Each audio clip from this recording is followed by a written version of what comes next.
Hello, everyone, and welcome to the Lords of the Night. With me, as always, is the Lord of Pain, Ranting Monkey, Hello. and the Lord of Pennies, Satsu 2 cents. What up, now? And I'm your host, Scribe, the Lord of Punishment. Hello, chat. Hello, everyone. Hope everyone has had a good week and a good Friday, and you have a good weekend ahead of you. It's been a busy day for me. I'll get to that presently. But Satsu, how are you doing? Pretty good.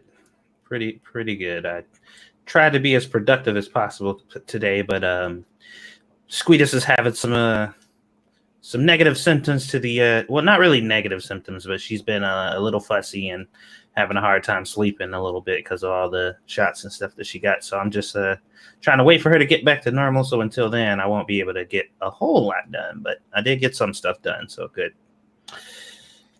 That's good. Monkey, how are you? Not too bad. No real complaints. How are you? I had a very, very busy day at work. Nothing catastrophic, just busy. And then I came home and I was very, very productive at home. And here I am. Rock me like a hurricane. So, yay. Also, World War III. Yeah. Oh, wait. I keep hearing, but I guess we'll get to that presently. Monkey Dick, Jim Jones, movies, video games. Hit that like button if you have not already. And of course, many of you haven't, but that's kind of tradition around here now. And please share our stuff. Share it far, wide, and sideways. Some of us still make videos. Well, I guess streams are technically making videos. So I guess we all make videos after a fashion. Right? Yeah, that's how you want to rationalize. You agree with that? Yes? Okay, good. Let's see. Are you guys gaming tonight? That's the plan. Should be, yeah. What are you gonna game? Desolate. We're about a little under halfway through the game, and still don't really know exactly what's going on. Well, it's you against the Chia dogs. I guess. Chia dogs. That's what I thought when I saw those things, little green sprouts coming out of their foreheads. I was like, they look like monstrous chia pets. I don't know. Maybe that's just not fun. They're mean as hell. All right. Well, let's see. So I decided to take a cue from our discussion last night, and I have pulled up two different top stories from two different ideologically leaning news outlets on the same subject. Oh.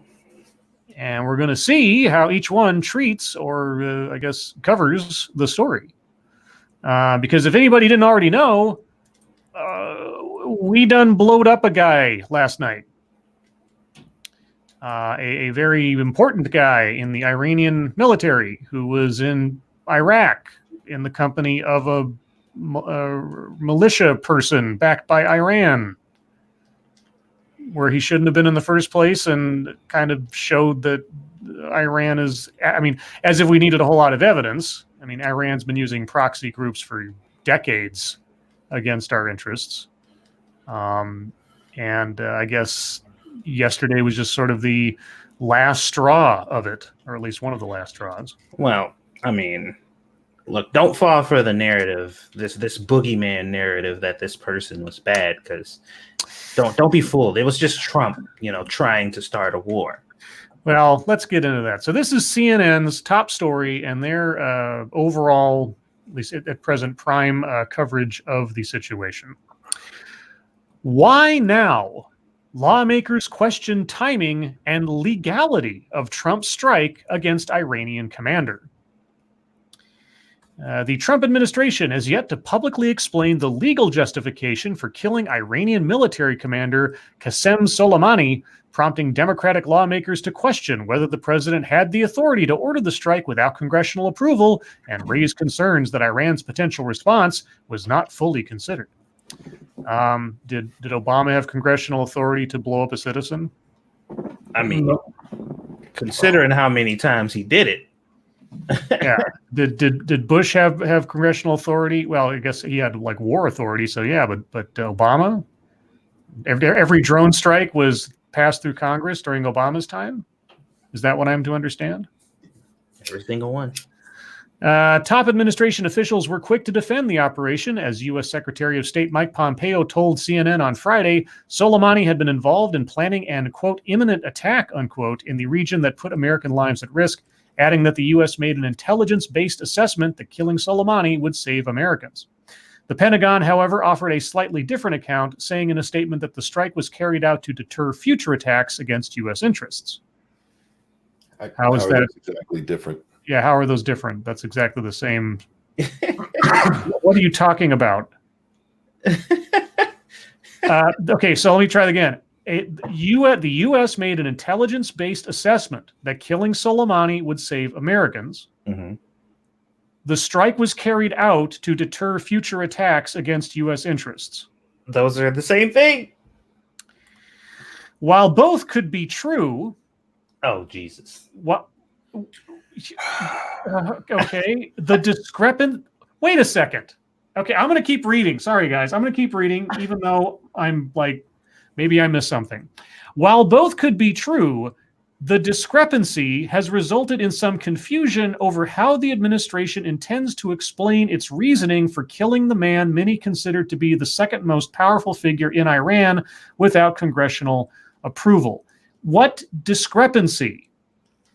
The one we just came up with.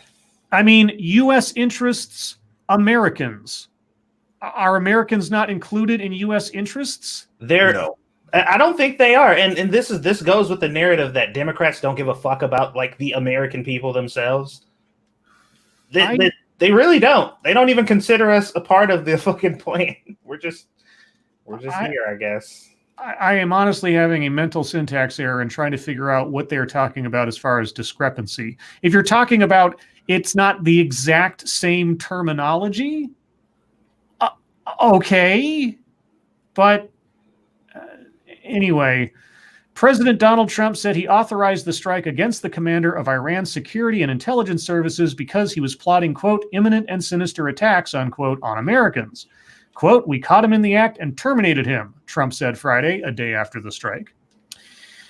Sources inside the administration insist that the appropriate steps were taken to ensure the actions were lawful. Prior to the strike, White House lawyers in consultation with national security officials put together a, quote, strong rationale, unquote, the strike against Soleimani would not lead to war and that the president, as commander-in-chief, had the authority to not ask for congressional authorization over a matter of self-defense, an administration official said.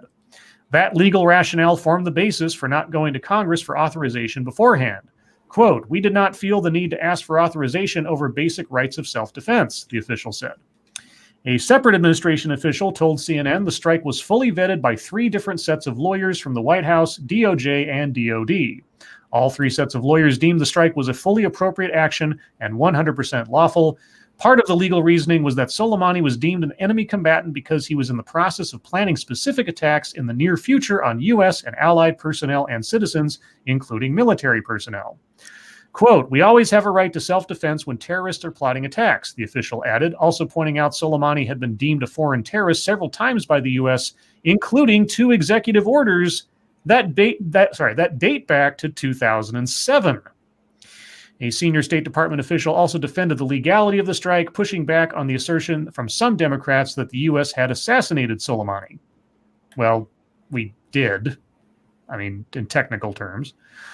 Quote, assassinations are not allowed under law. Revenge killings, non-judicial executions are not, the official told reporters. Quote, the criteria is you do have overwhelming evidence that somebody is going to launch a military or terrorist attack against you. Check that box. The second one is, do you have some legal means to, like, have this guy arrested by the Belgian authorities or something? Check that box because there's no way anybody was going to stop Qasem Soleimani in the places he was running around, Damascus, Beirut, and so you take lethal action against him, the official said. Thank you, Meshisu. How many of you can suspend your sense of belief when Rose McGowan stated on Twitter that she's a Republican? I don't know. She absolutely did say she was a Republican. And I don't know if you guys saw this post, but she apologized on behalf of all Americans and told Iran, please don't kill us. Yeah, I saw that. I saw it. I'm not going to dispute that she says she's a Republican. Otherwise, we go into the no true Scotsman territory. You can judge as to whether or not she's a sort of an ideologically adherent Republican, but I don't know. She's also kind of nutso in the first place. So one of my earliest videos was with Rose McGowan right after the election. And she was a little cuckoo for Cocoa Puffs back then, too. Let's see. The administration, however, has not provided any details related to justification to the public, and Democrats on Capitol Hill have expressed concerns that Trump lacked the authority to order the strike without congressional authorization. Okay, now we're starting to just repeat ourselves. So I want to see here. Let's just do a search real quick. Do they ever mention Obama anywhere in this article? No. Oh, wait. I take it back. Let's see. Whether the president needs to provide a report to Congress under the War Powers Resolution likely turns in part on whether he is arguing that he has taken his actions under the 2002 Iraq AUMF or solely under his Article 2 authority as commander-in-chief. There is precedent for both approaches from the Obama administration, and the administration probably could use both arguments. But at the end of the day, given that there is fairly clear authority under Article 2 to undertake this strike against an operational leader planning attacks against Americans, unquote. Thank you, Non-Vitae Rex. 2007, so this was long overdue. Oh, yeah. Yeah, I mean, by all, sort of declarative rights, yes. All right, so that's CNN's take. Their focus is why now, was it legal, and etc. Was this the lack of authorization, the timing, the legality, etc. All right, going over to Fox News. This was their top story on the matter. After Soleimani, celebrations, cyber attacks, and threats to kick U.S. troops out of Iraq. And my Chrome is frozen. Uh-oh. Well, that's going to make this a real interesting show if this decides to crash on me in the next 3 minutes or something. Can you guys still hear me? Yep. Yeah, we can hear you. Okay, well, let me... Okay, maybe it was just that window. That was really odd. I couldn't scroll through that particular window. Let me try that again. Well, while we wait... no, I'm what? I'm ready. Was congressional permission given when the Bin Laden operation happened? No, but that is specifically authorized under the War Power Act that gave us powers to go into Afghanistan. Yeah, I mean, it was Osama bin Laden and just about anybody involved with Al-Qaeda at the time was pretty much fair game at that point. Oh, okay. Okay, so back to Fox News, if it's not going to freeze up again. As Iraqis awoke Friday morning to the news that Qasem Soleimani, commander of Iran's elite Quds force and the mastermind of its ascending global military influence, had been killed by a targeted U.S. drone strike soon after touching down at the Baghdad International Airport, it didn't take long for many of the embattled nation's youth to start circulating photos and messages praising President Trump. Quote, "Happy Friday to Uncle Trump," one meme read. "You are a great commander," cheered another. This almost sounds like a setup. Scores flooded Tahrir Square in Baghdad to dance in jubilation and express their gratitude for the killing. Quote, "I am very happy that America could kill those two criminals," enthused one activist and former government employee who feared using his name given the Iran-backed militias have directly targeted him. Demonstrator Mohammed Mazen, 22, one of thousands who have pushed for Tehran's dominance in Baghdad to be squashed, agreed. Quote, "I feel happy for this is good news," he said. "Soleimani was behind the death of many demonstrators in Iraq. He brought a lot of bad things and sectarianism wars here," unquote. Thank you, Shrouded Angel, for Dogcat Fox. Kung Fu Dogcat Fox. Appreciate it. But the celebration was cut short Friday evening by a stabbing attack against demonstrators reportedly carried out by veiled men, an ominous sign for Iraq's murky future. Indeed, the drone strike has infuriated the Baghdad government, not only blindsiding them, but embarrassing them by signifying what little control they have over their sovereignty. Well, if it walks like a duck and it quacks like a duck, I don't know what to tell you. You weren't doing anything to stop him from being in your country, so... Nope.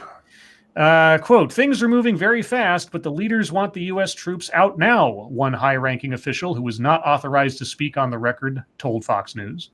Quote, the U.S. was only authorized to be in Iraq with the government's approval for a specific purpose, to fight ISIS. This was a violation of that agreement.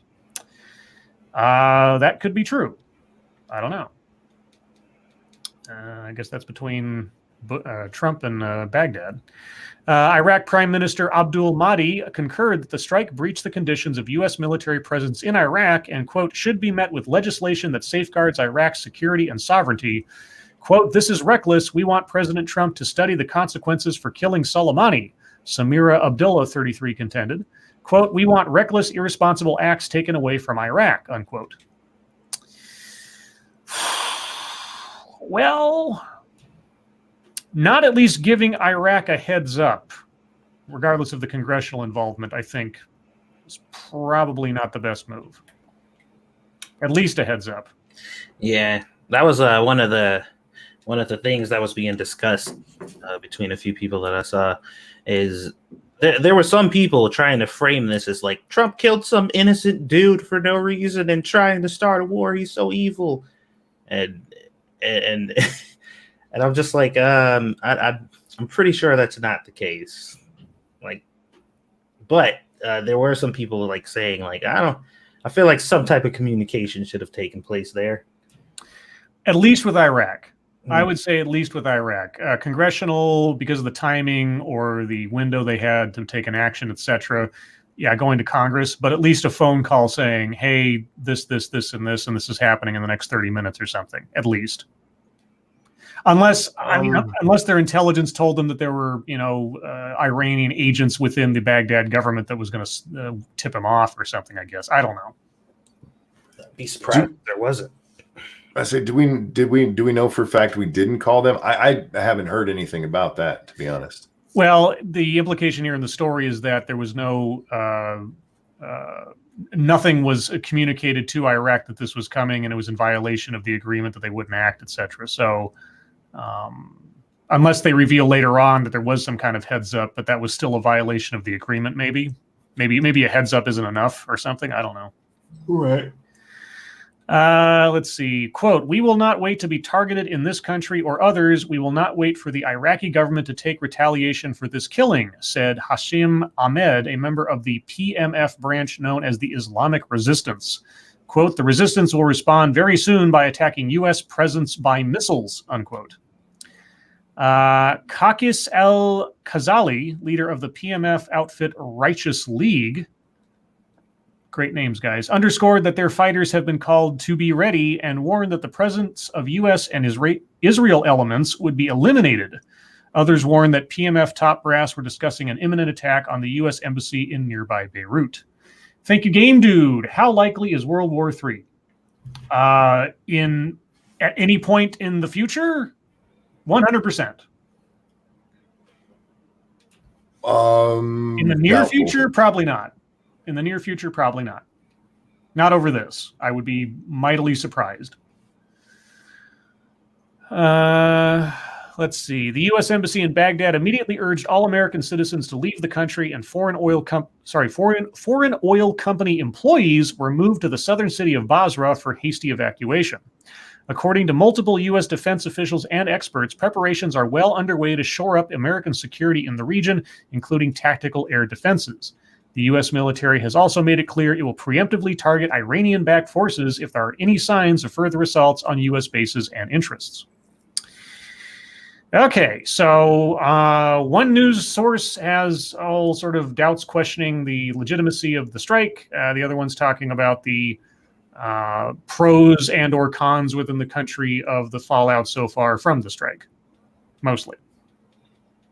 But no questioning of the legality, except mentioning the tensions between Baghdad and America over it.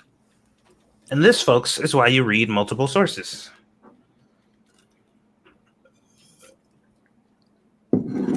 Okay. Okay.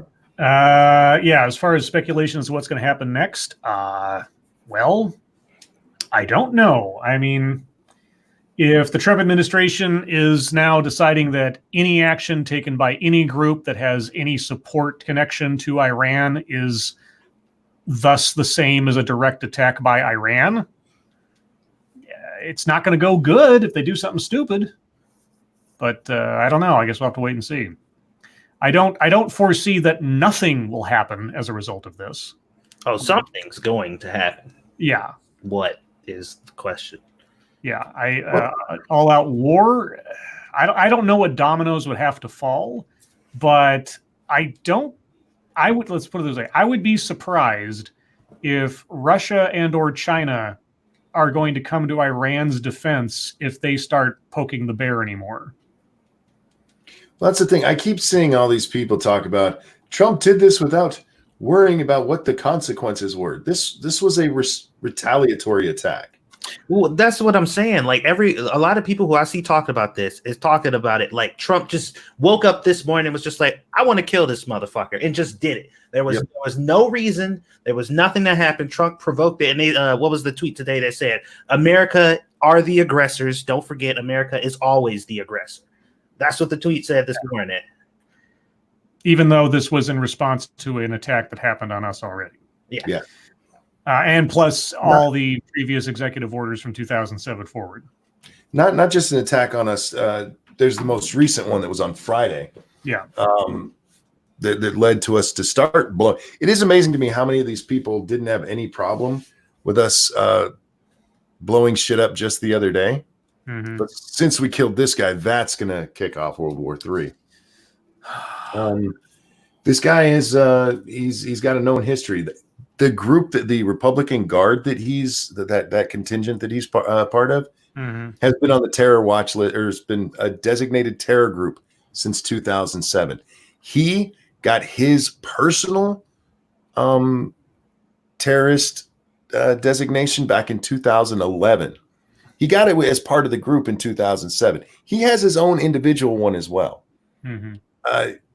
This isn't Trump going, well, fuck it, there's nothing going to happen. Things were already happening. Mm-hmm. I'm getting so tired of people. I mean, what's going to happen? Shut up. The same stuff that's been happening. That's what. Just with a different head, it's in charge now. Well, I'm sure we'll have other things to talk about as days go on and such. Thank you, Pincalo, the Driving Ape Man. You can't have a world war if there is no one left to lead.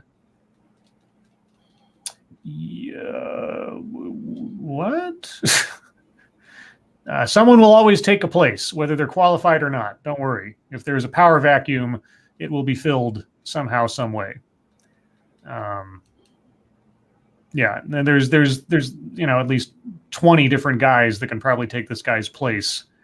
Whether they're as connected and or talented or whatever as you want to call this guy who died, I don't know. But Iran's got more than they're rich with generals and colonels and things. They'll be fine for that. So I have a couple other stories which are more lighthearted, I guess, sort of, than assassinations and potential wars and things. How about some hypocrisy from Mexico? Oh. Well, that's enthusiasm for you. Mexico's former public safety secretary pleads not guilty to cocaine trafficking. Mexico's former public security secretary pleaded not guilty Friday to charges related to a drug trafficking conspiracy in which he allegedly accepted millions of dollars in bribes from drug cartel kingpin Joaquin El Chapo Guzman. Thank you, Bob James. People were claiming World War III with both serious strikes and with all the times North Korea was flaunting themselves. Yes. Every time we do something, it might lead to something else. And I mean, it's not to say it's impossible that the dominoes could fall depending on what happens and when. I mean, this could have been the next Franz Ferdinand, for all we know. But we won't know that for months or years ahead of time. So who knows? More likely than not, probably not. But we'll see. It depends on who makes the next move, I guess. Genaro Garcia Luna, 51, who was Secretary of Public Safety from 2006 to 2012, was arrested in December by federal agents in Dallas, Texas. An indictment unsealed in federal court in Brooklyn charges the former Mexican official with 3 counts of cocaine trafficking conspiracy and 1 count of making false statements. He was ordered detained because he didn't have a bail package to offer. according to a spokesman for the U.S. Attorney's Office of the Eastern District of New York. What, even though he had millions of dollars in cocaine money? In court, defense attorney Cesar de Castro said he was working on putting a bail application together, but prosecutors noted that they would object to releasing Garcia Luna under any bail conditions, according to the spokesman. After court, de Castro told CNN he had no comment at this time. So, yeah. So, just another Mexican drug runner. I feel like those are the first people you should check. The actual government officials, yeah. Yeah, probably. I just thought it was interesting. The public safety officer, he was making sure it was safe to transport drugs across the border. Yeah, that's unfortunately not uncommon. Nope. It's just kind of funny that the American authorities have to prosecute a Mexican official for this. You thought they were going to do it? Hope springs eternal, I guess. I don't know. Let's see. And one more here. A palm reader was arrested for allegedly scamming a client out of how much money? I'll leave blank and let you guys guess in a second. Out of some amount of money to banish a demon from her daughter. How much money do you think she scammed out of this mother? $10. $10, he says. Satsu. $10,000. Monkey, would you like to revise your amount? No, I know it's going to be some ridiculous amount that it's just going to make me sad for these people. So. All right. Monkey says 10. Satsu says 10,000. Closest without going over is Satsu with $71,000. Are you fucking kidding me? A palm reader, yes. A Massachusetts palm reader allegedly convinced a client that her daughter was possessed by a demon and swindled her out of $71,000, according to the Somerset Police Department. Tracy Milanovich, 37, is charged with 6 counts of obtaining property over $250 by trick, attempt to commit a crime, criminal harassment, larceny over $1,200, and intimidating a witness. Was the witness the demon? A spokesman for the Fall River District Court in Somerset, Massachusetts, told CNN. She pleaded not guilty at her arraignment on Monday and was released on personal recognizance. I bet she didn't see that coming. Her next court appearance is scheduled for February 21st. Through a business called Tracy's Psychic Palm Reader, very original, police said Milanovich convinced a client that she needed to provide cash and purchase household items, including towels and bedding, to banish a spirit from her daughter. Milanovich was found to have stolen approximately $71,000 from the woman. Milanovich was arrested on December 27th. Somerset police are asking anyone else who thinks they may have been a victim to contact them. Now, see, I'm always torn in these articles. Buyer beware. The word stolen specifically. Yeah. What exactly did they say to you that made you give them 71,000? 71 or thereabouts. I mean, was this lady, mentally handicapped or something? Did she trick this person and scheme them out? I mean, it's if they con them out of it, con artistry is still a crime. Look, if you're an idiot who just believes in palm reading, that's on you. Sorry, folks, it's not real. Now, technically, then any services provided by that business was con job. So should all psychic palm readers be busted immediately because everything they're doing is obviously a scam? Or is it just the amount of money that turned this into a case? That's what I'm being rhetorical here, but I'm just sort of thinking into the ether because whether it's $71,000 or 71 cents, telling somebody something that's not true in order for them to give you money, if that's fraud. Did she not have the disclaimer for entertainment purposes only or something? I don't know. Yeah. Anyway, but Tracy's psychic palm and card reading. That's a little generic. And it looks like it's one of those strip mall deals. Well, all right. Like I said, I'm torn on those ones because, part of it is buyer beware. What she needs is one of those ring laser time machine things, and she needs to send herself back some messages from the future. That's what she needs to do. Like, warn her not to fall for go to jail. Yeah, don't do that. Don't take her on as a client. Thank you, Shrouded Angel. Demon banishment money. Yeah, money, because God needs the cash to fuel the demon banishing engine. That's right. That's why you have to give 10%. No, that's the Mormon Church. That's still. I know. Anything else, or shall we move on to MSS News? I ain't got none. All right. Well, then, guys, if you have news stories you would like us to read on the air, please send them to us via Twitter using the hashtag MSSNews.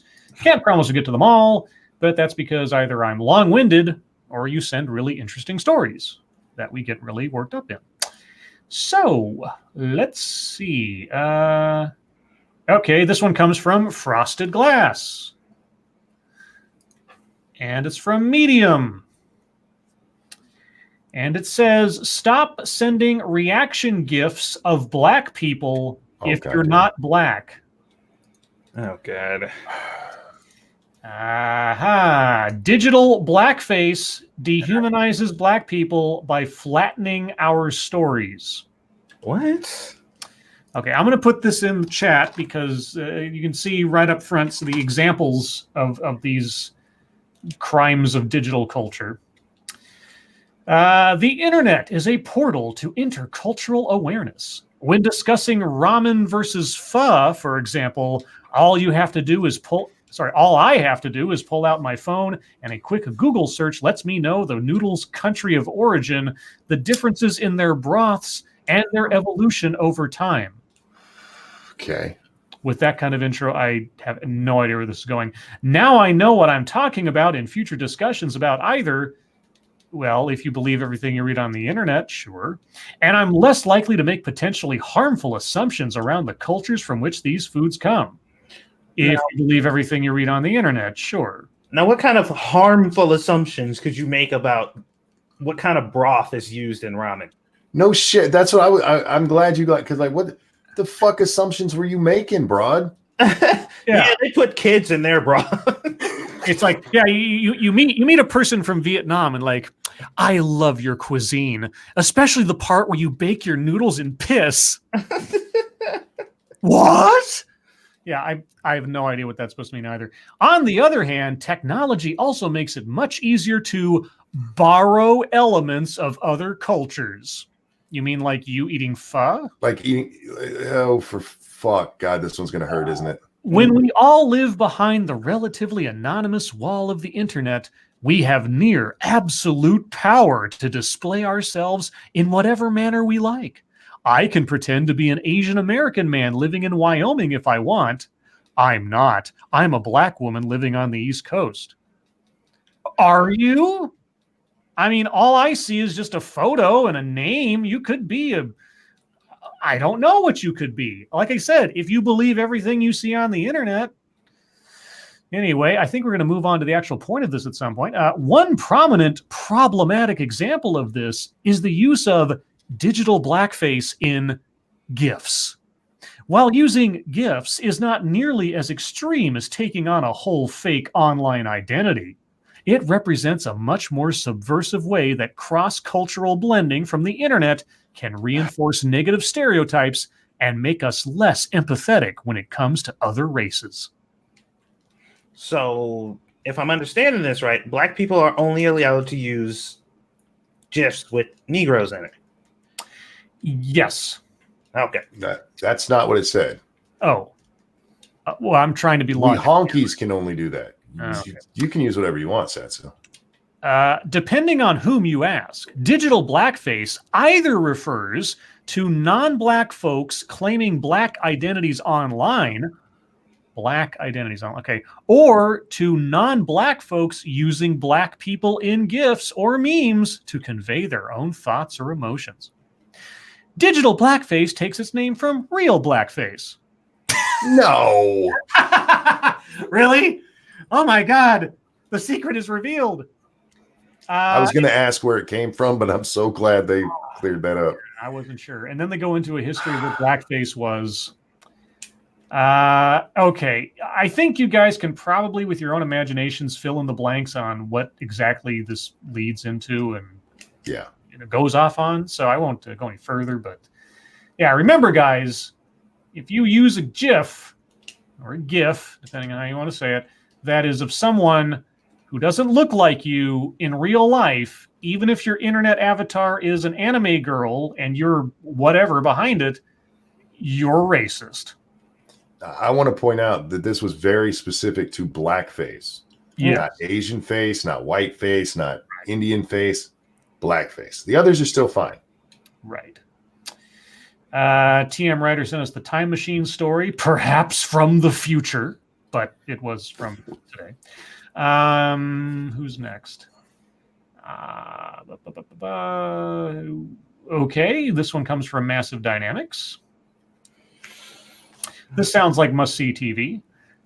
Connecticut driver live streamed himself going 102 miles per hour and crashing. Good job. Did he live is my question. A Connecticut driver live streamed himself recklessly speeding more than 100 miles per hour and crashing his vehicle on an exit ramp, state police said. They posted the Daredevil's video, I'm assuming he lived then, on Facebook, writing, quote, sometimes a trooper's accident report writes itself. The operator of this vehicle was kind enough to publicly live stream himself traveling over the Gold Star Memorial Bridge while driving at reckless speeds prior to being involved in an accident. Speeding and live streaming is not only dangerous, it is illegal. Yes. Yeah, Boogie. Police said the driver avoided serious injury because he was smart enough to be wearing a seatbelt. Local newspapers identified the operator of the crashed vehicle as Kenneth Hoffler, 23, of Middletown. All right, well, good job, Kenny. Good job. Yeah. You're a real hero, Kenny. What a dumb shit. This one comes from Shrouded Angel. And it might be addressing my complaints about there not being any flying cars now that we're in 2020.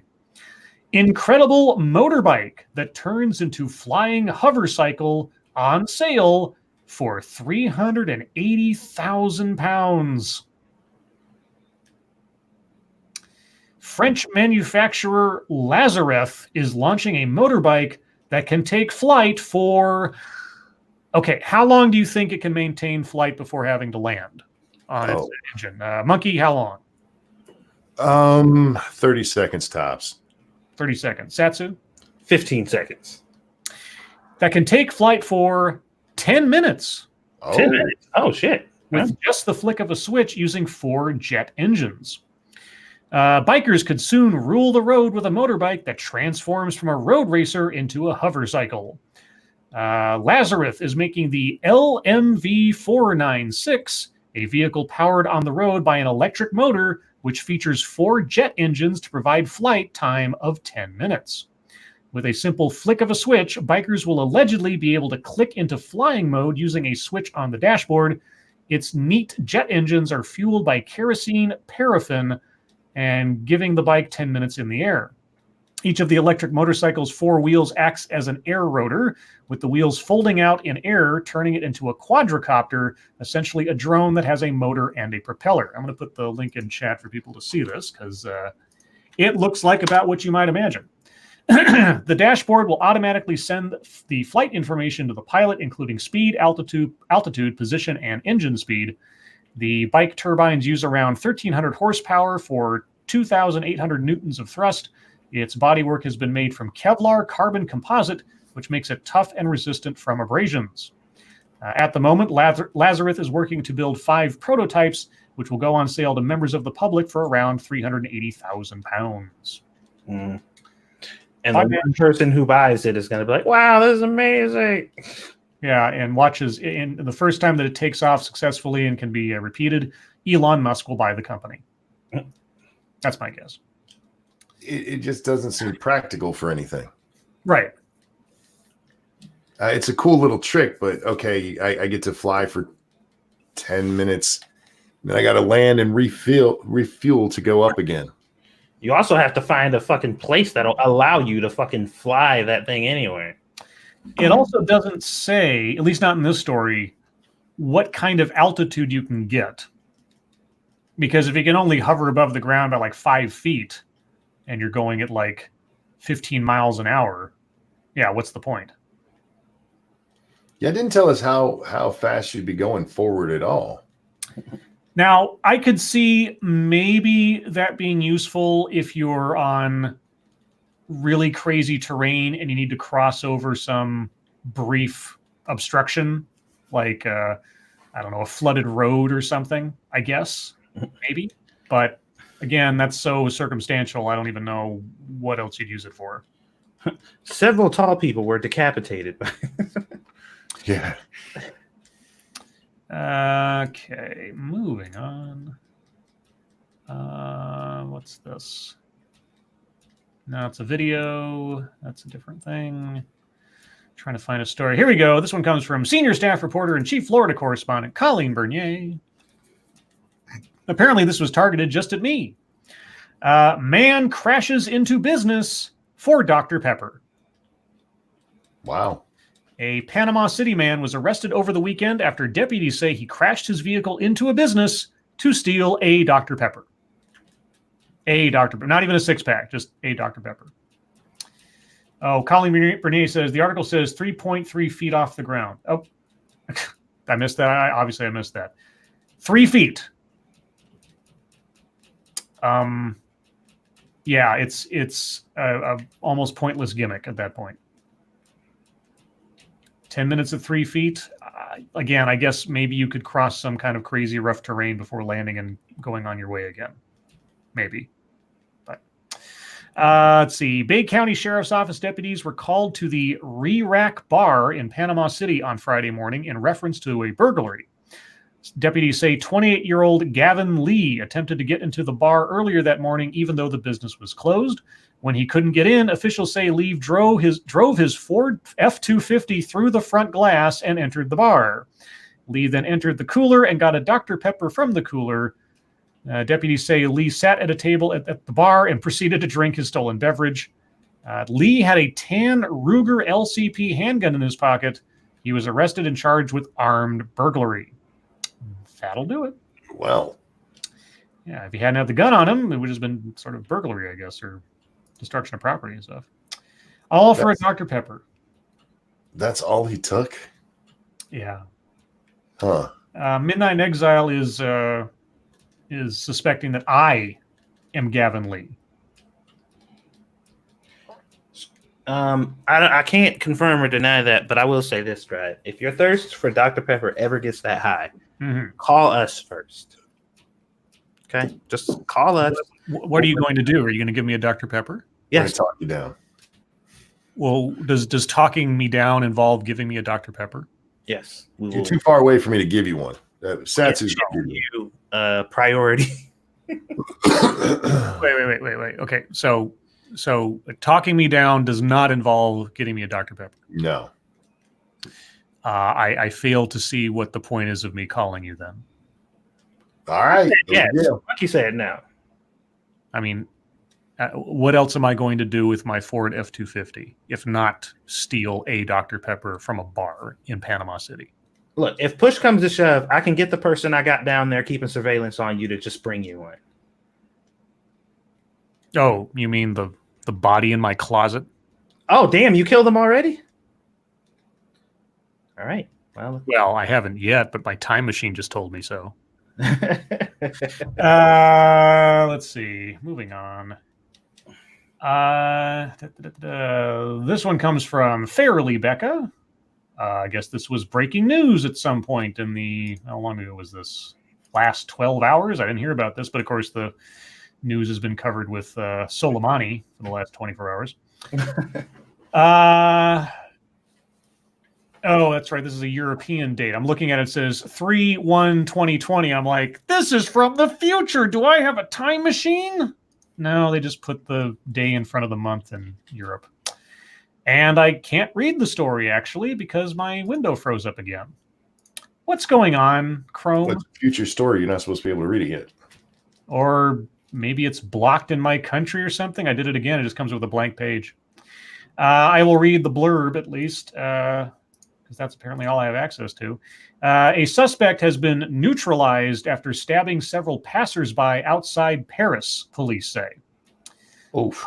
In what way he was neutralized, I can only guess because I can't read the story for some reason. So, Becca or anybody else, if there is a separate link to a different version of the story, I'll be glad to look at it, but I can't read that one apparently for some reason. Dangerous Spaces sent us a Soleimani story. So did Tall Person. Oh, wait, no, I guess the Tall Person one is a little bit different. Okay, this one comes from Tall Person. It's about Soleimani tangentially. New York Times journalist offers eulogy to killed Iranian terrorist leader. I'm shocked. Let's see. Where's the...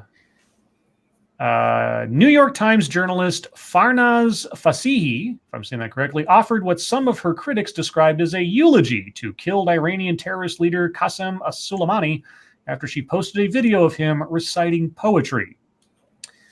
Quote, this is a tweet she wrote out, rare personal video of General Soleimani reciting poetry shared by a source in Iran about friends departing and him being left behind. Oops. I mean, was he a austere, revered scholar by any chance? Something like that? It amazes me how often this happens. Yeah. Like, with this whole situation, I did not know how many Americans loved Iran. Like, until this shit happened, and people are just like, fuck, we fucking love that place. How could he do such a horrible thing? Well, because Trump doesn't like it, now other people have to like it. Yeah, I'm just like, holy shit, I didn't know Iran was that popular. People fucking love it, I guess, now that this happened. This one comes from Johnny Bonsacco. Is this, what the hell? Okay, I have to. All right, that's an interesting way to do a web page. Florida man wakes up to find another man. Okay, before I read the rest of that headline, I just want to say, was Joe Biden in Florida recently, by any chance? That was somebody getting sniffed. Florida man wakes up to find another man sucking on his toes. I think I saw something about this. A Florida man woke up in the middle of the night to find another man sucking on his toes, according to the Manatee County Sheriff's Office. Deputies say the man was sleeping in his bed in Bradenton when he woke up and realized he wasn't alone. The man told deputies he assumed he was being robbed, so he told the intruder he didn't have any money. But money wasn't what he was there for. The intruder told the man he was there to suck on his toes, according to an investigation write-up. That's when the man punched the accused toe sucker and forced him outside, according to investigators. While the two brawled, the man who sucked the toes told the other man he had a gun and tried to fondle him, according to the investigators. The man continued to hit the intruder for about 30 seconds before running inside and calling 911. At this point, the intruder broke out the front window of the home and stomped on the other man's car's windshield until it broke. Investigators said the toe-sucking man took off, so they tried to track him with a canine, but was unable to find him. I don't really know what to say to that. I don't either. He actually said to him, I'm here to suck your toes? Well, I mean, if you're going to break into somebody's house to suck on their toes, I guess that's one way to get your toes wet. No. Oh. This one comes from the original Shroom. I have nothing more for that one. Yeah, good. Thousands of foreign students in the U.S. on student visas may have worked for fake companies. No. That never happens. Visa fraud? No. A federal visa program allowing international students to work at firms in the United States after graduation appears to have been exploited by fake companies providing false employment verifications. The F1 visa program includes a component that allows students to stay in the U.S. to get practical work experience after obtaining their professional degrees. Many students, schools, and employers use the program legitimately as intended. But a recent federal prosecution revealed the potential for fraud, with a defendant admitting in court papers she had provided false employment records for nearly 2,700 students. Bro. For how much per set of records, I wonder? How much were you charging? Does it say in here? I'm looking to see if they have a dollar amount in here somewhere.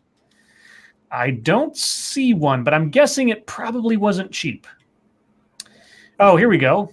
All the way at the bottom. We took that long to get to that part? Okay. The plea agreement states that between 2013 and 2019, quote, defendant falsely and fraudulently represented that almost 2,700 F1 visa holders in the U.S.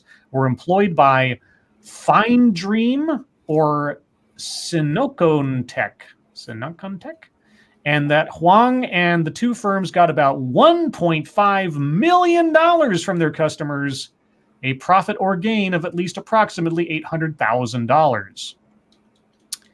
So take 2,700 and divide that into 1.5 million, and I guess that's how much they were paying approximately for the papers. That is insane. Yep, but not uncommon. Let's see. We'll do one more here.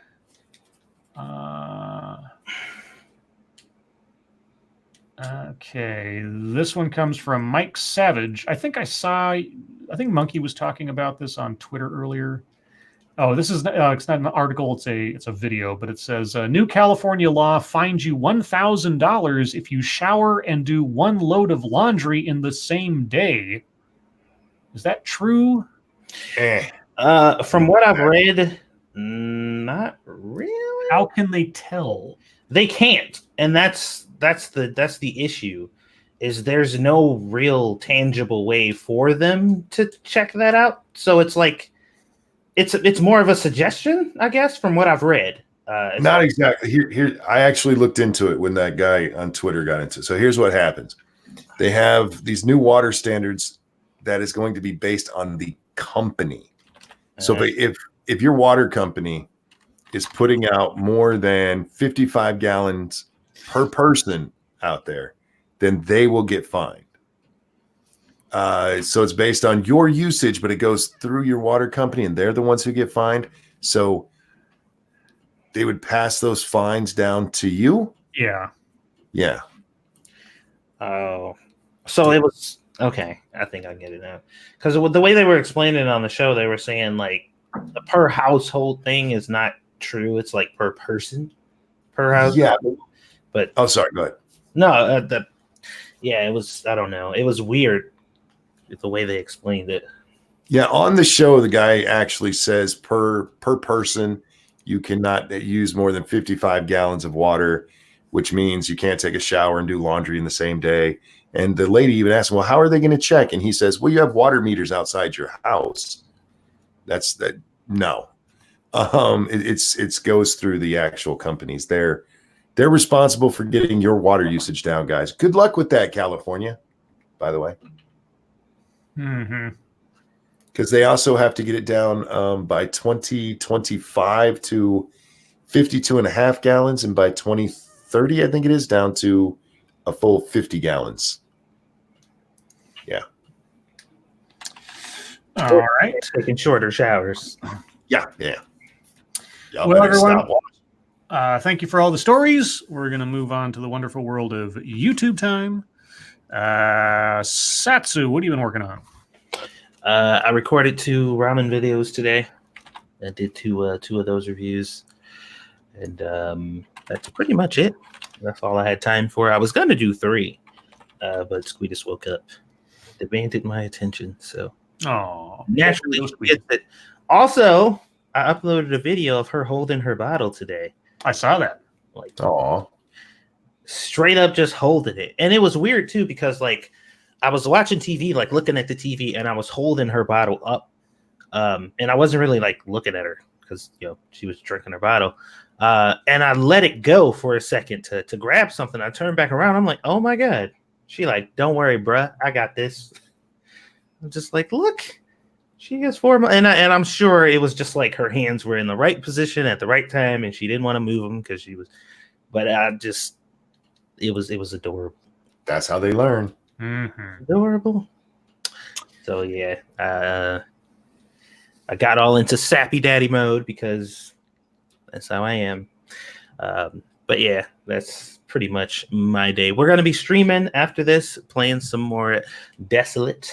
So be sure to come out and hang out with us for that. All right. Monkey, what have you been up to? I did not do my planned Red Dead stream last night. I took my shower, got out, and I was just dead, man. So I went to sleep, and when I woke up today, I did a monkey in the morning because I had to, because there was so much going on with this stupid World War III shit. As I got to comment. So talking about that for quite a while. Let's see, Hammer and P-Dog joined me for a good portion of that discussion. And then I did do a Red Dead, which was a lot of fun. And then Snatcher asked me if I would be on the AAA with him. So I went and did that, and now I'm here. All right. I mean, almost entirely completed putting a video together. I basically have it all assembled. I just want to do a last watch through and make sure I don't have to tweak anything, but I should have that done and posted tomorrow morning. It's a sort of follow-up / companion piece to a video I did almost a year ago. I posted it February 8th of... no, wait, actually almost 2 years ago now. It'll be 2 years ago. It was February 8th, 2018. In fact, now that I say that, I have to go back and edit my audio because I only said it was a year ago. Because I'm still in 2019 brain mode at this point, apparently. But yeah, I'll have that ready tomorrow morning. And other than that, I don't have anything. So, how's about some advice columns? I'm down. Sure. All right. I got a couple of potentials here from our friends at Elle Magazine. You know, the only place for advice. Here's the first one, and I'll put it in the format we usually did it. Dear Lords of the Night, how do I choose between the two men who propose to me? The one you want to be with. That sounds too easy of an answer, but let's go on. Dear Lords of the Night, two men have proposed marriage in the past few months. The choice? Sweet, sensitive, emotionally available man who couldn't get a successful career to save himself, or exciting, powerful moneymaker who makes me laugh, but with whom I'll have to endure massive ego struggles. That's the entirety of the question. Wait, so she can't put her own ego aside? I guess not. Because she didn't say endure his massive ego. It's ego struggles. All right. Go with the successful one, but more than that, go with the one you actually love, you silly shit. She didn't mention love. Are a bad idea. She didn't say love in either one of those. Nope. Wow. You know what the advice was? Oh, let's hear it. Neither. When a woman falls in love, for real, she knows which one. Therefore, send Auntie E. Jean the rich chap. As in the advice columnist, advice person here. Uh-huh. That was the entirety of the advice article. I read every word of it. All right. That's the shortest one I think I've ever seen. That was very straightforward and to the point. I thought it'd be more complicated than that, but it wasn't. Look, if she's being practical, I mean, yeah, go with the rich guy. You'll be better off instead of the gay one. Let's see. This one. Now, if this headline isn't a humble brag, I'm not quite sure what is, but we'll find out. Dear Lords of the Night, am I too much of a people magnet? Yes. Dear Lords of the Night, I'm a magnet for men and women, and I don't quite know what to do about it. I look androgynous. Think a Lenny Kravitz, Alicia Keys cross. And I'm friendly, generous, flirty, and confident. I like to cook, and I also have a trust fund and a decent career as a trader. Is it possible I have too much mojo? I can never determine who's interested in me for me, not just for my money. I've been duped in the past. The women I meet are super possessive and demanding and want gifts and money. Men want sex first, then my money. How can I recognize the real thing? Signed, Gift Horse. I hate this person.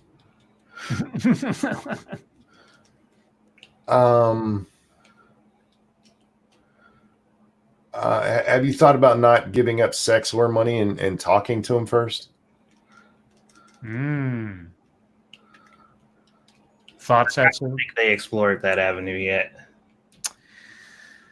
Let's see. The answer from the Real Advice columnist. It's easy to spot people who want money and sex. Everybody wants money and sex. The secret is don't give it to them. If they drop you, you'll know they're greed-headed sextards. That is the author talking, which I kind of approve of. If they stick, you'll know they probably still want money and sex, but also that they like you for you and admire your mojo, of which, by the way, it's impossible to have too much. Yeah. I feel like some people out there just shouldn't be allowed out without chaperones. Yeah. Let's see. Oh, they have a best of 2019 list. Oh, here we go. Which one do I want to do here? No, not that one. Okay, this sounds. Oh, wait, are you gonna give me the? Are you gonna give me? Okay, here we go. Dear Lords of the Night, the guy I'm dating is very insecure. What do you do about a guy who constantly uses the phrase, "Why are we even together?" as a means to end a discussion? He said, "I love you" after a month of dating, but still dangles our budding relationship over the trash whenever he becomes frustrated. Is there a way to make this stop? Signed, What the F is going on? Yeah, there's a real easy way to make it stop. Yes. Murder. I mean, there's that. What was your idea? My idea was to leave that motherfucker. Be like, I don't know, but you do have a point. Bye. Yep. That's an I concur with my colleague. Allow me to ponder that for several weeks. The answer was from the advice columnist. He wants you to answer, "We're together because I can't go on living without you and because you are a god among men," unquote. When you get bored of saying that and he can't make an effort to hold a real conversation, you should respond, "We're not," and accept his invitation to go. See, I like this advice columnist. But that's not the honest answer is they just want you to shut the hell up. They want to stop arguing and they think that's the way to end it. I don't know. You should take them up, sure. Normally when people do that, at least in my experience, it's because they want you to fucking grovel or tell them compliment them, shower them with the reasons to make them feel good about some shit. Yep. And I'm just like, no. But remember that they said it was specifically whenever they argue. Yeah, it's a way to either try to win the argument in a very dirty way or to just get it to fucking end. Stop bitching. There you go. Let's see. Dear Lords of the Night, how do I approach my crush? I gave my iPod to my crush for his 30th birthday. For the first time in our 6-year friendship, he said, "I'm starting to get you. We have 2 concert dates coming up. How do I make him fall in love?" Put out. You just said don't put out. The last couple stories. That was the one who was worried that they're being used for money. Suck his dick. Suck his dick. Start at the balls. The real answer, it's not his getting you, it's you getting him that will do the business. Ask for his iPod, listen to it, and then hint that his is the greatest mind you've ever encountered in your life. The guy will be so enthralled with himself when he's in your presence, not falling for you will become impossible. What? By the way, the story is from 2014. That's why they're talking about iPods. What the hell kind of dirty shit is that? I have no fucking clue, but that was the answer. My put out answer was better. Yeah. Let's see. That's an old one. Let's manipulate him is what that person just said. Oh, here's a sad one. Dear Lords of the Night, I've forgotten what it's like to be in love. Oh. I'm a 27-year-old woman. Oh, God. I'm a 27-year-old woman who's been single for years. I've tried online dating and met some nice guys, but since my last serious relationship ended, I felt absolutely nothing, not even a twinge of romance. One gentleman in particular was fantastic. However, no matter what we tried, nothing. This dreadful feeling has been made. Sorry, keep going. Hold on. No, I was Jesus just laughing. This dreadful feeling has been made worse with the loss of my grandmother and my cat in the same month, which really sent me into a tailspin. I feel like I have an icy black heart. It seems like such a ridiculous question, but what can I do to make myself feel again? Signed, Frozen. What do they mean by we tried everything?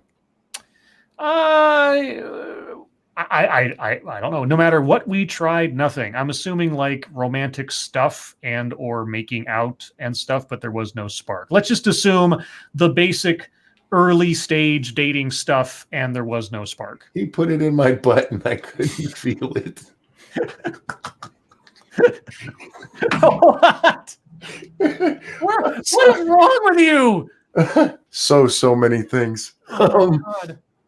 You know what? Stop being a melodramatic twat. Go get some therapy and calm your shit tits down. Yeah, maybe you need to figure out what the fuck is actually going on with you before you start trying to date other people. Yeah. You got bigger issues than not being able to feel. Yeah, maybe that's the issue. You haven't spent any time. I mean, like she said, she's been single for years, but there was no indication that she spent any time trying to fix whatever problem she actually has. So she's just trying to find other people to fill that void instead of fucking doing something about her issue. Put it in her butt. The real answer. Who said you must be in love with a man right this very minute? Leave that heart of yours in the freezer, girl. Revel in your liberty. It's an Ask E. Jean law. One woman's freedom from love is the next woman's torment from love. This law, however, does not pertain to kittens. Kittens are alien geniuses. Kittens hold the secret to making yourself feel again, and one is waiting for you at a shelter. No, crazy bitch doesn't need a cat. Don't become a cat lady. That is horrible advice. She lost her grandma and cat in the same week. You think that's her month? You think that's coincidence? She killed that cat. And her grandma. What? She was trying to see if she could feel, and she snapped its neck. I She guarantee. killed her grandmother. Yeah, the cat. Oh my God. No, that is horrible advice. This chick needs to get therapy, is what she needs. Yeah, That boy needs therapy. like ASAP. We'll do one more, and then I'll think of something else to do. Now, this one apparently comes from 2009, but I couldn't avoid the headline. Dear Lords of the Night, I'm in love with a jailbird. Of course you are. Don't be. End of story. I'm a stay-at-home mom with a husband, 2 children. God. Hold on. I'm a stay-at-home mom with a husband, 2 children, 2 college degrees, a nice house, cars, and vacations. Underneath it all, however, I feel lonely, isolated, and like a slave to my family. They're disrespectful and don't treat me very well. Unfortunately, the only thing that makes me happy is another man in prison. Me, a middle-class suburban housewife, in love with a man serving a life sentence. It's insane. Do I give it all up for love or go back to my old unhappy life and hope it will get better? How can it? I only want to be kissed by that man. Signed, losing it. Wait, give it all up for love. Didn't she say he had a life sentence? Yeah, she's going to give up her family for this dude she has literally no chance at a future with. No access to, for that matter. Well, maybe they could have conjugal visits. I suppose are not impossible. But life sentence probably not. But hey, you never know. Depends on the state. Depends on the rules. What did he do? He got a life sentence. Doesn't say. I'd love to know. Leave your family. They deserve better. And yeah, marry the convict. Yes. And I wish you all the best in life, you crazy cunt. Yeah, and if he ever does get out early, I truly hope you aren't his first victim. So here's the official answer. Go, girl. I'm sorry. No. First things first. Line up those pests of society known as your 2 children. Take away their iPods and video games. Tell the rascals they'll get them back when they prove they can spend 30 minutes a day helping their mother. Second, you're depressed because you feel helpless to change your old unhappy life. Why not put those 2 degrees to work and assist the families in your suburb who are suffering terribly because of job losses? Spearhead a fund drive for the food bank. Organize volunteers to help your high school kids get college scholarships or host a party for CARE. Come on, let's go. One woman can make a spectacular difference. My friend Betsy Gaines Quammen created the Tributary Fund, a foundation that supports conservation efforts in communities by connecting religious, local, and scientific leaders. As for the 3 people in prison you mentioned, 3 people. 3. Love your lifer as you please, but it is you and your husband who need the jailbreak. Oh, she's talking abstractly. You've locked yourselves behind bars so thick you've nearly killed your marriage. Shuck the orange jumpsuits, put on the sexy lingerie, and go out every Friday night. Email me the pictures. Auntie E wants proof of life. She did catch that this woman was talking about her husband too when she said her family doesn't respect her. Yeah, so she needs to put on some lingerie to convince her husband to treat her nice. Beat the kids and whore up for your hubby. I don't know. Go ahead. Respect is entitled to a bitch who's in love with somebody else in prison. Yeah, who actually said, should I give love a chance? Is that what she said? Yeah, should I do this for love? Which means her husband ain't getting none of that. Maybe they are just a really horrible family and they drove her to this, but I don't know. Well, there's also the problem. I mean, she talks about this, obviously the family's horrible because that's what she said. But is that true, or is this just a bored ass housewife who has who's sad with her life, and the family's just fine? They're just not, exciting enough for her. Now she's got Murder Boy out there on the side that makes her feel all tingly in her naughties. Oh, Faithless, get out of my head, dude. I literally just asked that question in my head, and I was prepping to ask it. How the fuck did she meet the dude in jail? I'll bet it was Internet Pen Pal. They have those. It was Prison Tender. Prinder. Tizen. Oh, all right. Well then, let's move on to a Mad Lib. Let's do it. We're going to go over all types of stuff tonight. All right, so chat, I need your help. Well, help is a relative term, but you know what I mean. So from you, I need, and please put your suggestions into separate chat messages, I need a present tense verb, an adjective, and a large number. Present tense verb, adjective, and a large number. Okay. That last one's always kind of boring, but that's what it is. Satsu, I need an animal plural. The gerbils. Gerbils. Okay. Monkey, I need a plural noun. Convicts. Convicts. Good job. Satsu, it says your first and last name, so you can just pick anybody's first and last name. Or your own. I don't really, whatever. How about let's go old school. Seymour Butts.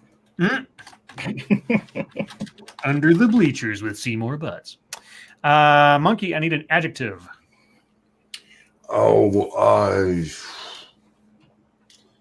Filthy. Filthy. Satsu, I need a verb ending with ing.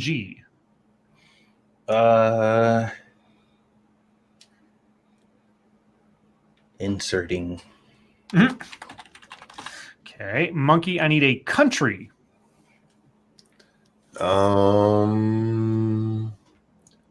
Uzbekistan. Okay.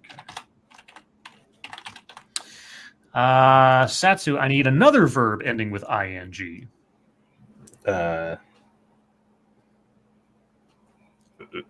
Removing. Okay, we're inserting and removing. Monkey, I need a state. A country and then a state. Florida, of course. Florida. Satsu, I need a plural noun.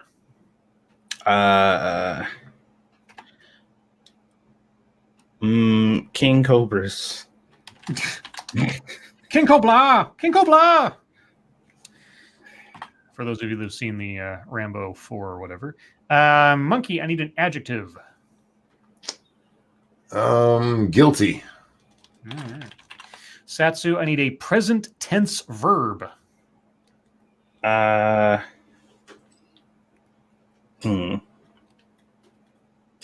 present tense verb.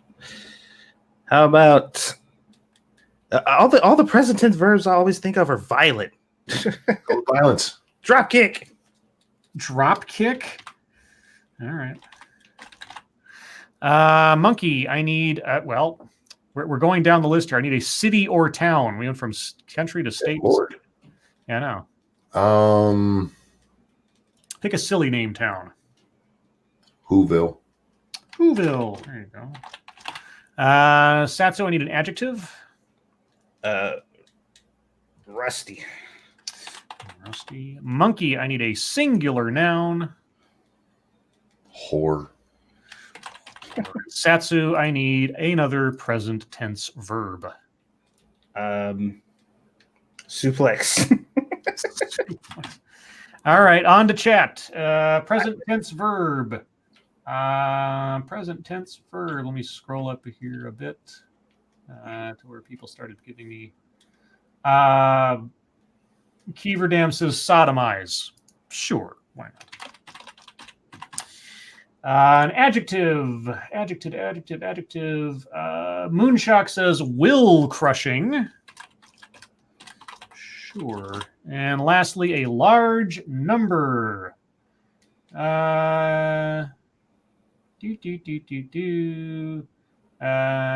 Chicago Mike says 3.14.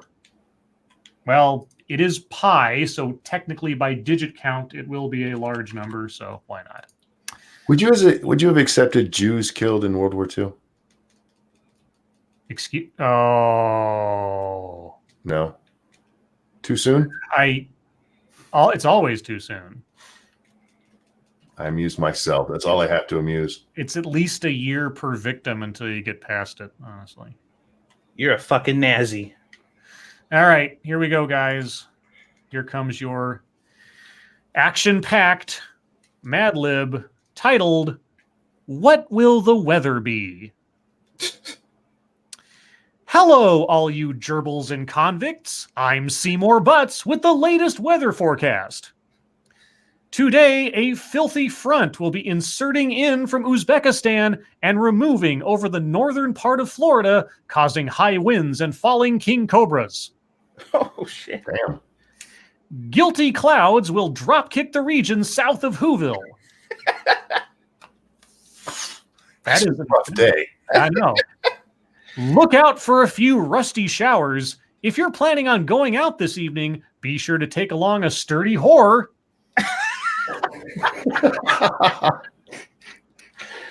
Tonight, the skies will suplex and temperatures will sodomize.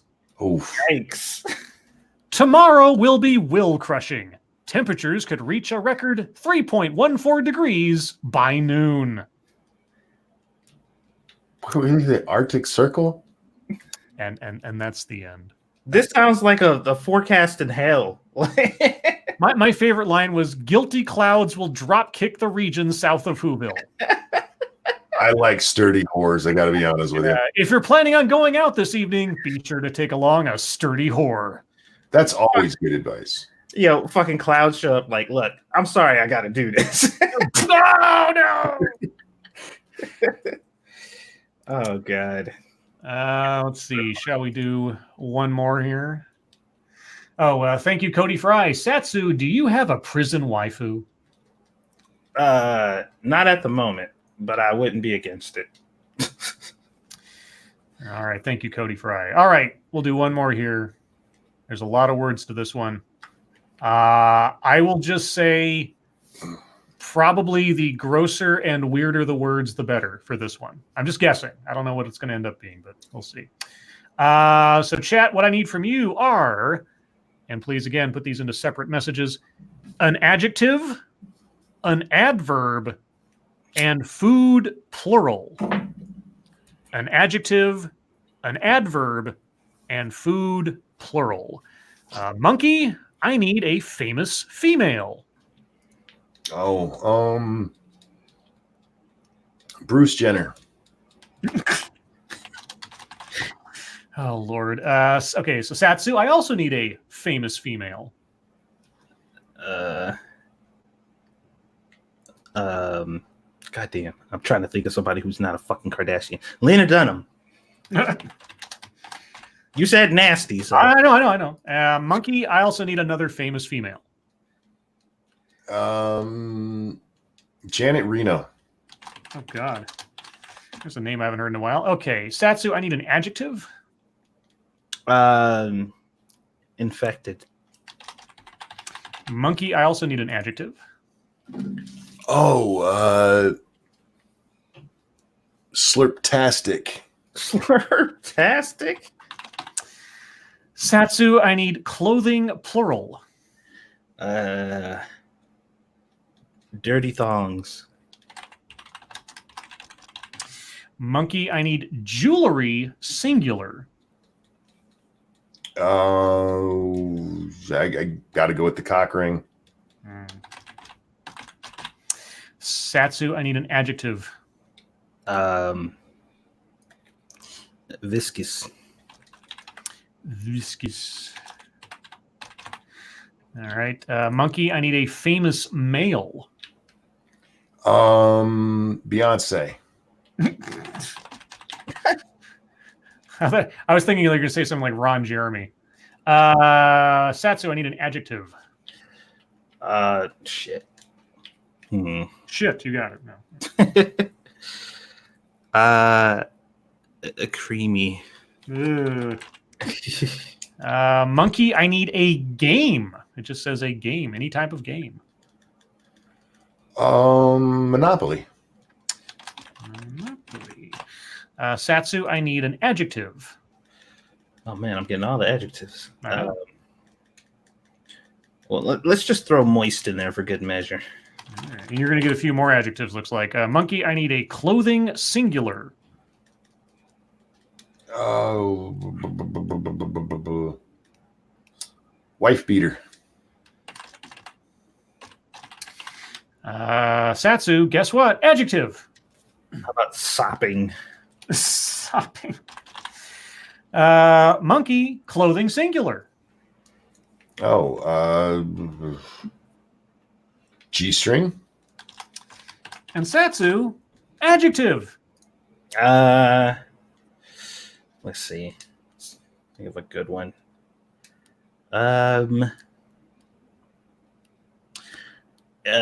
Goddamn. I don't know. Scribe, pick one.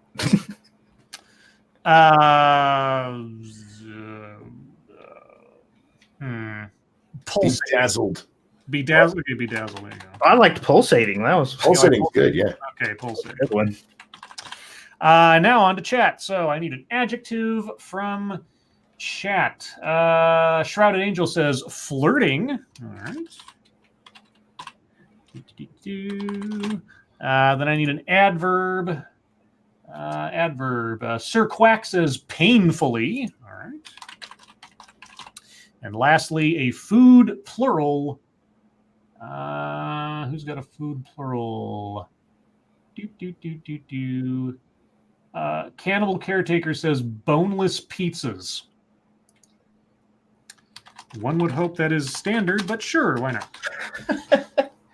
All right, guys, here we go. This one is called A Modern Cinderella.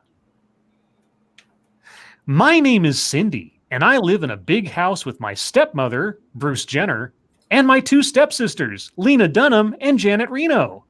The old tale about stepfamilies being infected is just silly. Bruce Jenner, Lena Dunham, and Janet Reno are absolutely awesome. In fact, Lena Dunham, Janet Reno, and I went to a dance last weekend. It was slurptastic. At the dance, I wore my dirty thongs and my cock ring. Lena Dunham, Janet Reno, and I met this really viscous guy named Beyonce. He was creamy because he was the president of the Monopoly Club and he wore a moist wife beater. Damn. I had a sopping time talking with him. I bet. Now, I had a sopping time, but I forgot my G-string at the dance. Luckily, Beyonce brought it back to our house. First, Lena Dunham tried it on, and it didn't match her pulsating style. It looked really flirting. Then Janet Reno tried it on, and it was obviously not hers either. But then I tried it on, and it fit me painfully. I thanked Beyonce and invited him to stay for a snack of boneless pizza. We have a lot in common. Who would have thought that a lost G-string would lead to a new friend? Oh, Lord, have mercy. That's a lot of nasty vajayjay juice on that thing. I wonder what fucking Beyonce was sopping with. Now, of course, the early line that says, that old tale about stepfamilies being infected is just silly. Not anymore. Yeah, not anymore. Let's try on my dirty thong, everybody. Janet Reno, it looks so lousy on you. That's nasty. We went somewhere bad with that one. Yeah. I know. Oh, well, there you go. So, guys. I'm not saying I'm ashamed of it or anything. I'm just saying. Well, everyone, thank you for all of your contributions. We did quite the cavalcade of things tonight. Let's see. All right, so I guess we will move on to chat time. Everyone, if you have questions, comments, concerns, conspiracy theories, complaints, please put them into chat now. If you have questions for us directly, please put plenty of chat marks after those. If you have statements for us to consider, please put plenty of statement marks after those. Remember, after this, over on 2 Cents Plus, you can watch Monkey and Satsu and probably other people, I'm guessing. Maybe. Okay. Play Desolate. Yeah, I don't know if they'll be joining us, but most likely they will be. And as always, tomorrow, per the usual time, we'll be on Monkey's channel, so be sure to go subscribe to him and hit that bell icon, because apparently that is a thing that helps, I hear. I don't know. Same goes for the rest of us. RJ Bands with Scribe Light. Are there men out there that are more addicted to Dr. Pepper than you are? Well, yeah, Gavin Lee. He drove into a bar to get one. I don't know that I'd go that far. You remembered his name? Holy shit. Sean Uli, update. My GoFundMe was funded well enough to buy the wheelchair, and I thank you all. I just have to wait for my sister to find an accommodating place to live. Yay! Nice. Get the hell out of there. Yeah. Sean, retweet me again your GoFundMe. I'll put it back in the chat there. Just so we maybe get a little extra there for you. Attack Alpaca. Are you prepared to fight in a war if you are drafted? Hell no. Me? Prepared? No. Yeah, Monkey's got 4F all over him. Fuck it, why not? Yeah. I have a feeling that I would be one of the last ones drafted. I don't know how far. Don't they stop at a certain point, or like the older you are, you peter out on the priority list or something? Yes. I think we're all above the. Yeah, something like that. Will it forward? Scribe Light, do you have Word or Excel? I think I might. I think I have Open Office because I'm too cheap to buy Office because Microsoft Office is expensive. But I might have an old copy here somewhere. I don't know. I'm curious as to the context of that question, but either way.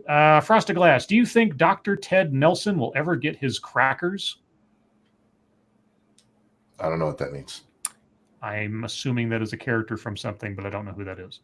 Non-Vitae Rex, Lords, do you have any favorite famous last words? I will let you know when the time comes. That wasn't my famous last words, but I'm just saying that I will let you know what they are when the time comes. Famous last words, huh? Yeah. Not really. I have to be defeated for that. Let's see. Pyrus Creed says, pizza is not supposed to have bones in it. Question mark. Your pizzas clearly aren't alive. Yeah, I mean, your pizzas may vary, but as a general rule, pizza probably should not have bones in it. TA says, Scribe Light, is it possible to tongue punch one's own fart box? Yes, if you remove enough ribs, I'm sure you could make it happen. Yeah, depending on how flexible you are, I suppose you could. Sir Quack, which is worse, being skinned alive or wearing that G-string on your head for an hour? I'll say skinned alive. Yeah, that G-string is nasty, but it ain't being skinned, so I'm gonna go with that. Yeah. Let's see. Just skin the part where the G-string was at. RJ Bands with Scribe Light. Are you secretly Klinger from MASH? No. That was easy. Faithless, famous last words. Arg! Pyrus Creed, is Asia Argento still suing Rose McGowan? I don't know. Oh, yeah, that was the thing. Yeah, I hadn't heard about that. I'm sure our crack research team will find out for us shortly. Mata Winter, oh Lauds, would you try rabbit smoked over a bed of rosemary with a snifter of old Irish whiskey? You lost me at rosemary. I don't hear a complete deal breaker there, so sure. Yeah, why not? Cody Fry, in the aforementioned war, will you die like a badass or like a pansy? Well, given that we are not likely to be drafted into said war, I don't think it's relevant. But if we were, say, to be drafted, I suppose I'd try to die like a badass, although I'd honestly try harder to live, period. So, there you go. Well, what do you classify as dying like a pansy? Is that like being a casualty of war from a missile you didn't know coming? Is that dying like a pansy? Like curling into a ball in the face of enemy fire or something, I guess. I don't know. I guess. Tazzy, oh Lords, the E. Jean that was the advice columnist is E. Jean Carroll that was the crazy woman on Anderson Cooper accusing Trump of rape. Oh, is that who that was? I know who E. Jean Carroll is. I didn't realize that was the one. That was who was giving the advice. Is that still the same person, or is that just a name, nom de plume they give that article now? Because I don't know. RJ Benz with Scribe Light. Would it be funny if we got Satsu in a room with Morgan Freeman? Would it be funny? It'd be awesome. I don't know how that would happen, but it'd be cool if it happened. I'd be happy to be in a room with Morgan Freeman. What's that got to do with anything? I'd like to have a chat with Morg. Sure. Did you narrate my YouTube video? Yeah, there you go. Yeah, exactly. Narrate the opening of my YouTube, and yeah, that'd be great. Wait, what's that? There's a service now where you can like pay a little bit of money and have a celebrity narrate something for you, and they have different prices. I forget that. Oh, what the hell was the name of that place? Yeah, like my sister told me about it, and she was like, yeah, for like, I think she said something like it was like for $50 or for $100 or something. The guy who hosted Blind Date would do it. I forget what his name was, but the guy who hosted Blind Date back in the day. Well, there's that site. I mean, I don't know if that's the same one you're talking about. But Cameo. Cameo. Yeah, they'll do different things depending on what your right. Huh. I wonder if Morgan Freeman's on there. I doubt it, but you never know. Circus Zero Scribe Light. If you're above the age of 32, you are a very low priority as far as the draft. Well, good. I'm far above 32. Current standards will not allow the military to have anyone in basic above the age of 31. Okay. Well, Monkey and I are safe. Satsu, how old are you again? Not 31. Oh, Satsu. Almost there. Sergeant Satsu, get ready. Sight! They ain't gonna want me. I got gamer bod. Oh, they'll beat that out of you real quick. Motto Winter, the Asia Argento lawsuit was never filed as there was a retraction made. Aha. All right. RJ Banzma Satsu, what meal would you make in a few hours for a bunch of guests? I don't know. That's a good question. Spaghetti. It's the easy one. Yeah, that's too easy though. El Vaquero, Satsu, are you interested in any cooking using a pressure cooker or pressure canner? I have a pressure cooker, and I've cooked several things in it, so sure. Let's see. Taracular Herophilus, that age changes as far as volunteering. The Army was taking people up to 46 for a while as long as they were otherwise qualified. Well, I don't imagine I'll be volunteering.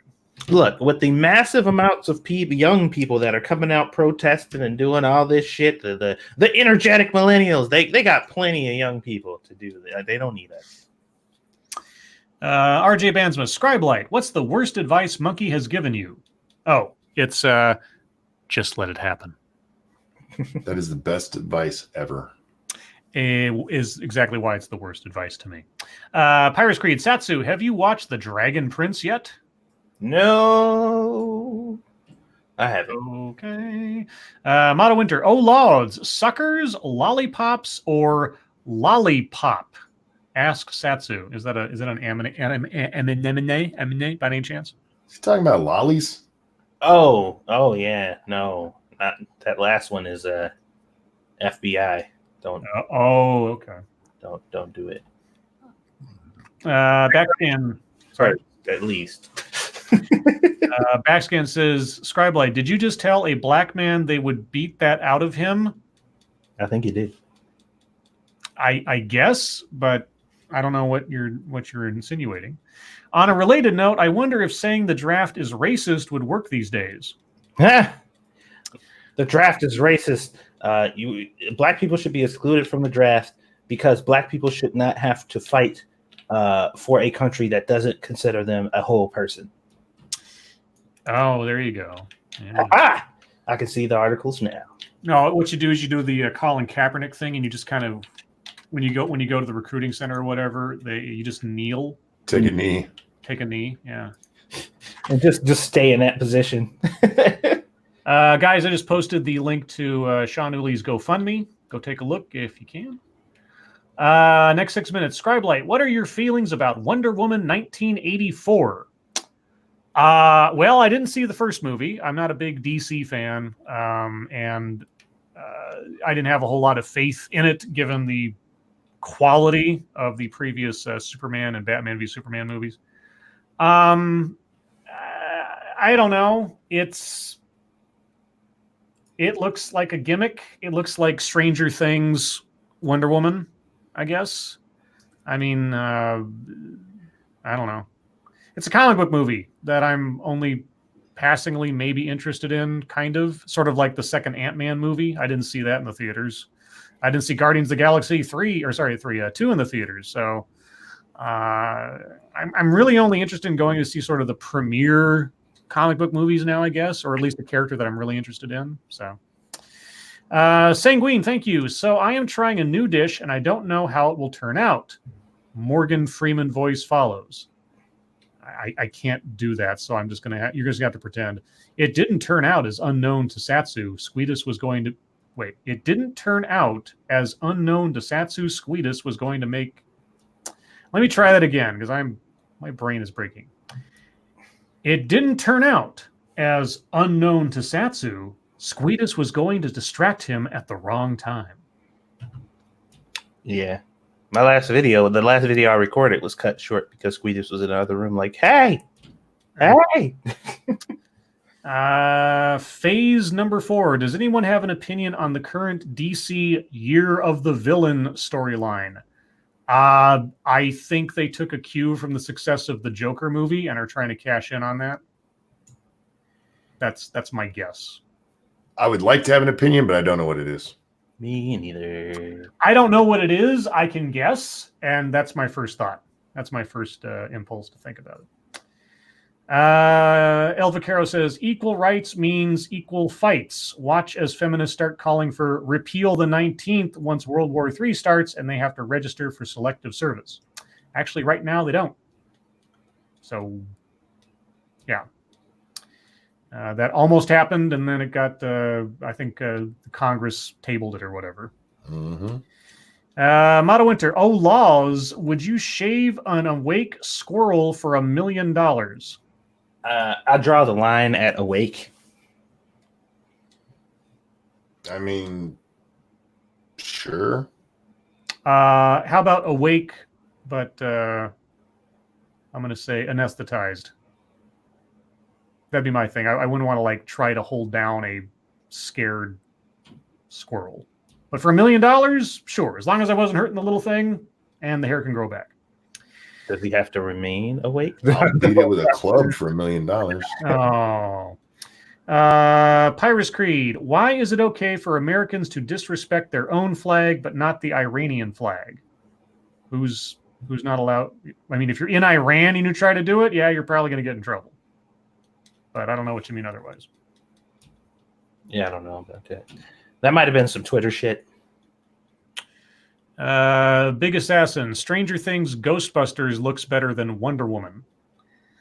Is this a new movie we're talking about here? Wonder Woman 19. It's a sequel to the Wonder Woman movie. It takes place in 1984. So it's all, retro costumes and all that fun stuff. Second and third seasons of Stranger Things have been meh. I mean, season 2 especially was like, why? I think like with so many shows, they had a really great idea for a first season, and then they had no idea where to take the story after that, or at least no idea how to execute it nearly as effectively as the first time around. Same thing happened with Penny Dreadful and Carnival. First seasons were amazing. Like, holy shit, this is such amazing writing, and who knows where this is going to go. And then everything fell apart after that. So, yeah. Wonder Woman 1984 might indeed be better than Stranger Things Season 2, is just what I'm saying. RJ Bands with Scribe, like, what's the dumbest game of Truth or Dare you played? Madonna's. Yeah. Yeah. I thought that was going to be something much more than it was when I was a kid. It totally wasn't.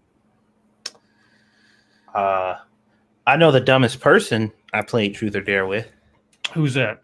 Well, we did the whatever it is we did at the time to pick the person to go first, and it was Truth or Dare. Oh, I mean Russian roulette. And the person said truth, and the person said, "If I ask you a question, are you really going to tell the truth?" And they said, "Yes." And it was like, "All right, next." I was just like, "You fucking idiot!" Wow. Nice. Like, you dumb fuck. You're like, "No, that wasn't the question." It's like that. Too late. That was the question. The next 6 minutes. Are any Lords of the Night fans of parakeets? I don't like birds. No, Man. I'm not a bird person. I like birds.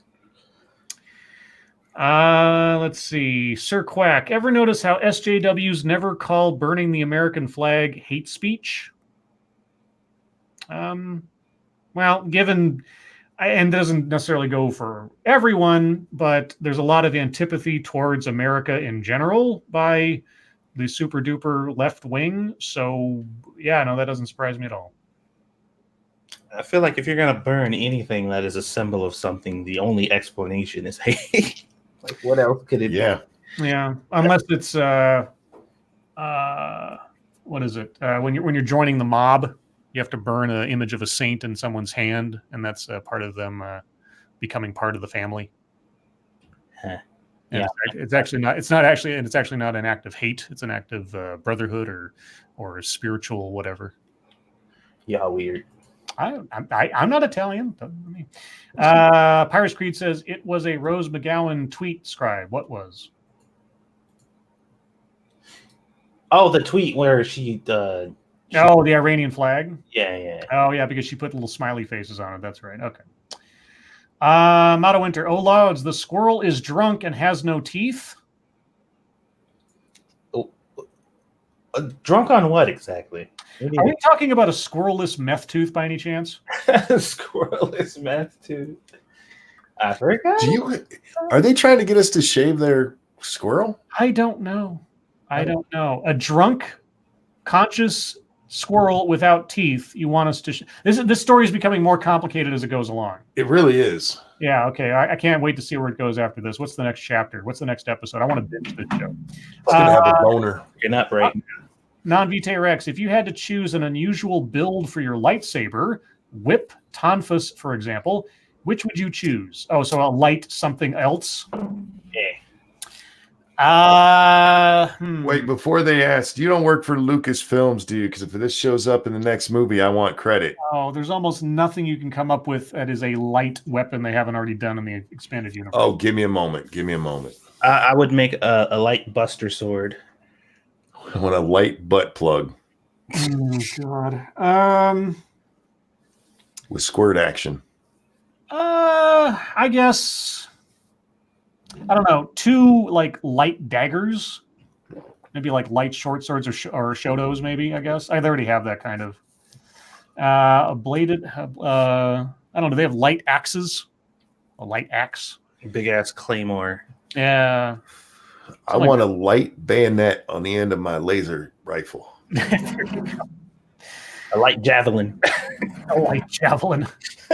Let's see. Harvest Marvos. Would you believe that Rise of Skywalker actually shot scenes explaining the Emperor's return, deleted scenes? I know about all this. I got all the leaks and stuff. They apparently tested a version with scenes in it that gave a explanation as to how he survived, and it was so ponderous and absolutely ridiculous, even more so than just having the Emperor survive. Explaining it made it more stupid that they just cut it out and didn't bother to explain it.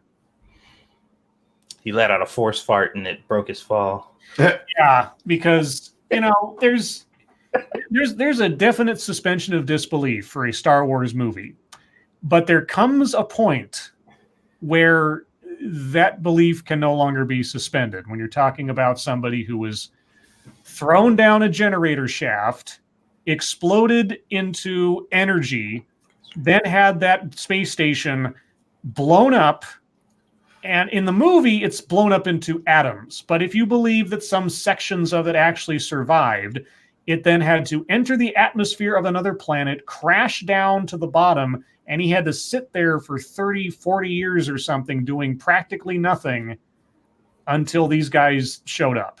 Practically, he was healing. Yes, I guess that's what he was doing. That's right. That was a lot of shit to go through. Yeah, no, boy, it was. Dr. No says, Scribe Light, have you seen all 3 Karate Kid movies? All 3? 4. Well, you're obviously missing out on the next Karate Kid and also the Karate Kid remake. So there's actually 5 Karate Kids. And I've seen the first 3 because I didn't give a shit about the other. I thought the next Karate Kid was the 3rd one. I thought there was Karate Kid Part 1, 2, and 3 with Ralph Macchio, and then there was the next Karate Kid, which was with what's her name, Million Dollar Baby. Was there a 3rd with Macchio? I thought there was. Now that you say that, it sounds familiar, but it's my memory. So, okay. Well, if I'm wrong about the Karate Kid Part 3, because I thought there was, the 3rd one was that forgettable. Yeah. Wow. It was what's her name? I suddenly forget her name. Hilary Swank. Hilary Swank. Yeah, Hilary Swank in one of her earlier roles was the next Karate Kid. Yeah, I believe that took place after Boys Don't Cry. I think. Anyway, yeah. So, and then there was the one with Will Smith's daughter, and with Jackie Chan. That was the remake. And so far as I know, they haven't done another one since. Although there was kind of a, it's not quite spin-off, but maybe a rip-off, Sidekicks with Jonathan Brandis and Chuck Norris. Kind of. Let's see. Harvest Marvel says there is he does a thing with bonsai trees or something for the third movie. Yeah. Next 6 minutes. Third Karate Kid is where he took a new teacher that tried to teach him how to break bones. Is that after Pat Morita had passed away? I'm assuming. Pyrus Creed, was there any way they could have had Palpatine back that would have worked, like say his Holocron corrupting possess? No.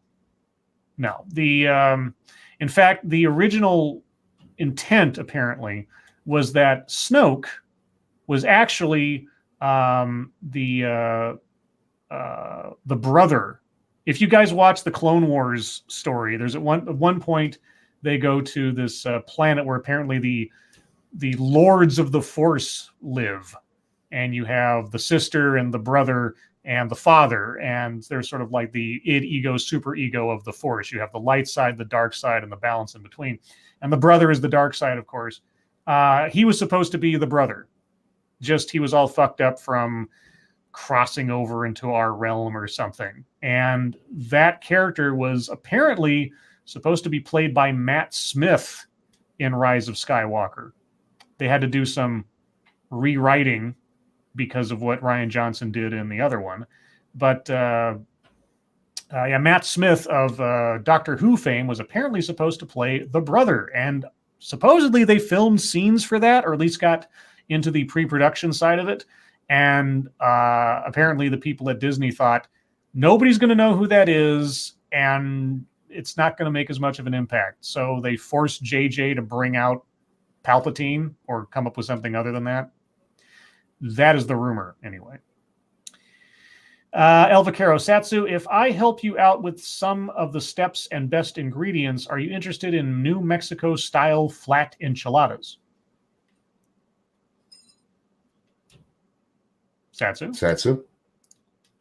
Did we lose Satsu? We lost Satsu. Okay, Satsu's not here. He's probably going to get a baby. Could be baby time. It's baby time. It's baby time. Dr. No says, Scribe, did you watch Cobra Kai on YouTube? I watched the first free episode they had. I didn't watch the rest. I didn't have YouTube Red or Deluxe or whatever the hell it was. I know Monkey saw it all. Yeah. You thought it was good? It was good until about the last 2 episodes, and I don't know, they tried too hard to make the whole thing morally ambiguous. And then it wasn't horrible. It was, I would say it's worth a watch. And for their first real outing as a TV show, it wasn't bad. Did you see the second season? No, the end of the first one is I don't care. Okay. Let's see.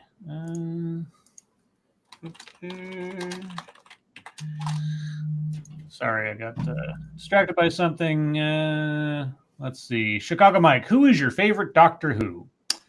Well, I'm not a diehard Whovian, as it were, so I don't. My only exposure to Doctor Who was the 9th, 10th, and 11th Doctor, I guess, or 12th, or whatever. I mean, so the Christopher Eccleston, the David Tennant, a little bit of Matt Smith, and then Peter Capaldi. I liked Eccleston. I think my favorite, of course, is Tennant. David Tennant was just sort of like the best as far as my brief exposure was concerned. I never liked Matt Smith. I watched the first few episodes of his premiere, and there was just something about him that never really stuck with me. Some people really like him. I didn't watch his entire run. And I saw the first couple of episodes of the Capaldi version, and it kind of fell flat. The first couple episodes, I thought, eh. So I think David Tennant is kind of the beginning and the end of my Doctor Who interest. Yeah, I'm not a fan, so pick one. Yeah. Now, Tennant did a great job just as an actor and just making that character really interesting.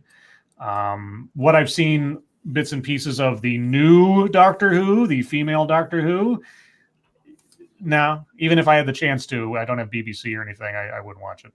Of course, I haven't watched, like I said, I think I've seen like 3 episodes of Matt Smith, 2 episodes of Peter Capaldi. Yeah, after Tennant, I didn't care. Dr. No Scribe, like my grandma won $1,000 on a scratch-off ticket. Well, congratulations to your grandma. Congrats, Grammy. Yeah, she should buy as much Dr. Pepper as she can drink. Reminder of how bad your Christmas present was. That's right. Motto Winter asks, "Oh laws, why is cheese?" Why not? Why ask why? Try Bud Dry. Let's see. Actually, my other favorite doctor was John Hurt, the war doctor. The brief time that he was there, and that whole like mini episode where he like transitions to become that character, I thought that was cool. Mm-hmm. Brief little thing that was neat. But yeah, I'm not that much of a Doctor Who super fan. I have friends who are like ridiculous Doctor Who super fans, and God help you if you bring it up or say the wrong thing about something or get the lore wrong. It's like talking to me about Star Wars, and I know that that's not very entertaining. I'm back. Let's see. You had a question asked you that I asked and you weren't here, and so we're like, Satsu? Satsu, this is from El Vaquero. Satsu, if I help you out with some of the steps and best ingredients, are you interested in New Mexico-style flat enchiladas? Sure. Okay. Tim Berry says, Palpatine is a Force ghost that has been residing in Rey, who recreates himself by merging with and replacing Rey. This would explain how she had all the Force abilities with no training. Any reasonable, quote-unquote, explanations for all that went out the window with The Last Jedi. All the notes and plot hooks and potential places to go with the storylines at the end of Force Awakens, Rian Johnson took all of J.J. Abrams' notes and basically flush them down the toilet. So whatever the real explanation would have been, we'll never know, and it doesn't matter. Yeah, I think a lot of the quote-unquote revelations in the latest movie were done just to spite Rian Johnson and The Last Jedi, which is, like I've said, it's probably the most petty way to try to resolve something. Using some IP as your, I don't know, gotcha moment or whatever. I think a more mature approach would have been to say, I said this before, okay, whether I like it or not, The Last Jedi happened. Let's build off of that. Admittedly, but there was nothing to build off of that either. I know that is the problem. But rather than just try to spend half a movie invalidating the previous movie, just do something new, or say to Disney, hey, I need 2 more movies. But they're so stuck on it being a trilogy that there you go. Disney would have been like, fuck you. They're going to spend that much anyway. Frosted Glass says, why does the bad guy from The Mandalorian look like Al Sharpton? He doesn't look like Al Sharpton. What? He's fucking Gus Fring from Breaking Bad. He's not. Well, you're giving Al Sharpton a lot of credit if you think he looks like Al Sharpton. Zeo Gold, Lords of the Night. Which do you find funnier, ranting monkey in a pool of ranch dressing or a zoo ran by Cenk Uygur? A zoo ran by Cenk Uygur. Hell, that should be its own TV show.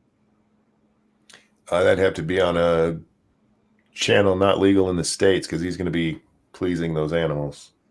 That'd be like a sitcom crazy thing. Yeah. Phase No 4, number 4. What they did to Star Wars is unforgivable, but I barely care anymore, to my chagrin. So I've been thinking about this. In my mind, there are a lot of Star Wars expanded universe novels I never read. I never read the Vector whatever series that Star Wars took off, where all the crazy stuff happened with the kids and Jason and Jaina and Anakin and all those guys. So in my mind, everything kind of stops in and around the Return of the Jedi. Generally, there's a couple of books I liked. Thrawn trilogy being the exception. So in my mind, I think that all Star Wars stories from here into the future should just take place within the time frame of the end of Return of the Sith or Revenge of the Sith through Return of the Jedi. Because, I mean, there's like 20 years of time there and a whole galaxy of stories to tell. That was the best time, the best setting, the setting that everybody likes. So if they're going to do anything else dealing with the original trilogy, stay within that time frame, never go beyond it, and if anything, go to the Old Republic. Don't just ignore the Force Awakens trilogy from here on out, as far as I'm concerned. And you know what the really sad thing is? Because of the way that the sequel trilogy has been treated, my favorite Disney Star Wars movie at this point is Rogue One. And that's relative terms, which is a sad thing for me to say. Thank you, Non-Vitae Rex. A mature adult would have let someone who's actually good at writing scripts write the script for Rise of Skywalker. Yes, if Disney has learned nothing from their experience with Solo, has learned nothing from their experience with Rian Johnson or from Force Awakens. Nothing. Kathleen Kennedy does not care, and Bob Iger has no idea what he's doing either. And lastly, thank you, Sanguine. Cenk would combine the meanings of cat house. Oh. And with that, guys, we're at the top of the hour and thus the end of the show. Thank you guys so much for coming out and joining us, as you always do. You guys really are the best audience on the internet, and don't let anybody tell you otherwise. But, you know, if you try to stop them, please don't do so physically. Moderators, thank you for keeping an eye on things. Even though everyone here is so well behaved, you're practically not necessary, but you got your wrenches anyway. And everyone who donated, thank you so much for your generosity. I really do appreciate it.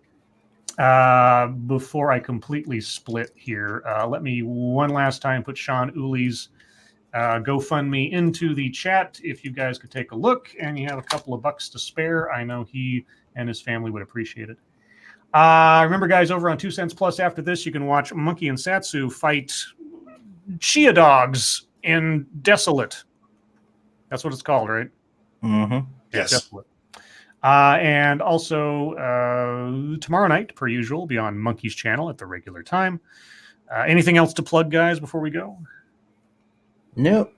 No, nothing on the schedule other than going to get this game stream taken care of.